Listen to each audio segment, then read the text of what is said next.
सरकार के मंत्री अविनाश गहलोत जी क्या इंदिरा गांधी दादी थी? अब बताओ, दादी तो किसी की दादी तो थी इंदिरा गांधी।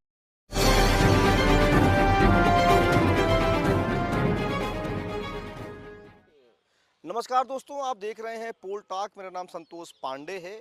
आज एक खबर का विश्लेषण करने जा रहा हूं मैं। खबर ये है, देखिए, बाड़मेर है। बाड़मेर आपको लिखा हुआ है और ऐसी ही एक बॉर्डर जो है पॉलिटिकली चीज़ों में दिख रही है। बाड़मेर का नाम आता है तो रेगिस्तान और तमाम सारी चीज़ें दिखती हैं, लेकिन अब डोटासरा और हनुमान बेनीवाल के बीच में भी एक बॉर्डर की चीज़ें चल रही हैं। फाइट है, शीत युद्ध है।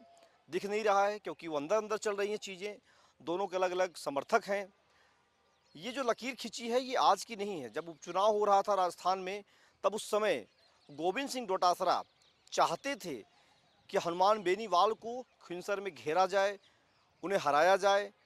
हालांकि इसका कोई बयान नहीं है, कोई बाइट नहीं है, लेकिन जब उस समय हम लोग चुनाव कवर कर रहे थे, इस तरह की बातें सामने आ रही थी। क्योंकि डोटासरा के साथ साथ डोटासरा ये नहीं चाहते थे कि राजस्थान में कोई और बड़ा जाट नेता उनके सामने आए। जैसे हनुमान बेनीवाल लगातार डोटासरा पर अटैक कर रहे थे। जब उनसे पूछा गया था कि हनुमान बेनीवाल ने आपके बारे में ये कहा, तो उन्होंने कहा हमारे गठबंधन के सम्मानित नेता हैं, वरिष्ठ नेता हैं। लेकिन उस बात को लेकर के हनुमान बेनीवाल को बहुत चुभ गई और धीरे धीरे वो बात बदलती चली गई। खिंसर के उपचुनाव में कांग्रेस की जहां जमानत जब्त होती है, वही हनुमान बेनीवाल चुनाव हार जाते हैं। वो खीस, वो टीस, वो रीझ अभी भी चली आ रही है, वो नेताओं के बीच चली आ रही है। अब आपको हम एक हनुमान बेनीवाल का बाइट सुनाते हैं, जो पिछले 3 दिनों से राजस्थान विधानसभा में गोविंद सिंह डोटासरा कांग्रेस के नेताओं, विधायकों के साथ धरने दे रहे हैं। उस पर हनुमान बेनीवाल को समर्थन करने की जगह हनुमान बेनीवाल ने क्या कहा है, इस वीडियो को देखिए, फिर समझ पाएंगे कि क्या वाकई में इन दोनों के बीच में कोई लाइन खिंच गई है।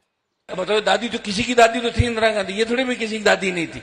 और ये सही है, दादी थी तो कांग्रेस वालों की दादी थी, बीजेपी तो बनी नहीं थी उस समय। तो इसमें इस बात को लेकर 3 दिन खराब कर दिए। कितने दिन खराब किए? 3 दिन। और 3 दिन बाद माफी मांग के और विधानसभा चल पड़ी। तो ये 3 दिन पैसा किसका लगा? राजस्थान की जनता का। विधानसभा चलती। तो आपने देख लिया किस तरीके से हनुमान बेनीवाल बिना नाम लिए गोविंद सिंह डोटासरा को टारगेट कर रहे हैं। इस बात को समझाने की कोशिश कर रहे हैं कि गोविंद सिंह डोटासरा जिस मुद्दे पर उलझे हुए हैं, वह मुद्दा नहीं है, उसकी कोई वैल्यू नहीं है। वो बस केवल एक शक्ति प्रदर्शन की तैयारी है। गोविंद सिंह डोटासरा चाहते हैं कि केंद्रीय नेतृत्व उनको समझ पाए कि उनके पास एक ऐसा नेता है, एक ऐसा अध्यक्ष है जो इंदिरा गांधी के नाम पर पूरा माहौल बनाया हुआ है, कांग्रेस को एकजुट कर रहा है। लेकिन उसी बीच बीच में हल्की हल्की ही सही हवा गोविंद सिंह डोटासरा की निकाली जा रही है। कभी हनुमान बेनीवाल के द्वारा, तो कभी उनके पार्टी के नेताओं के द्वारा। समर्थन उतना बड़ा नहीं हो पा रहा जितना बड़ा होना चाहिए। अब तो गोविंद सिंह डोटासरा की सदस्यता बर्खास्तगी की भी मांग उठने लगी है। विधानसभा अध्यक्ष भावुक भी हो गए, तमाम सारी बातें हो रही हैं। तो ये जो लाइन है गोविंद सिंह डोटासरा और हनुमान बेनीवाल, ये पूरी तरह से माना जा रहा ठन गई है। और इस ठनी ठना में नुकसान किसका होगा, देखने वाली बात है।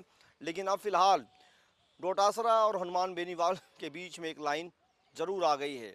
देखते रहिए पोल टॉक। धन्यवाद। जय हिंद, जय भारत।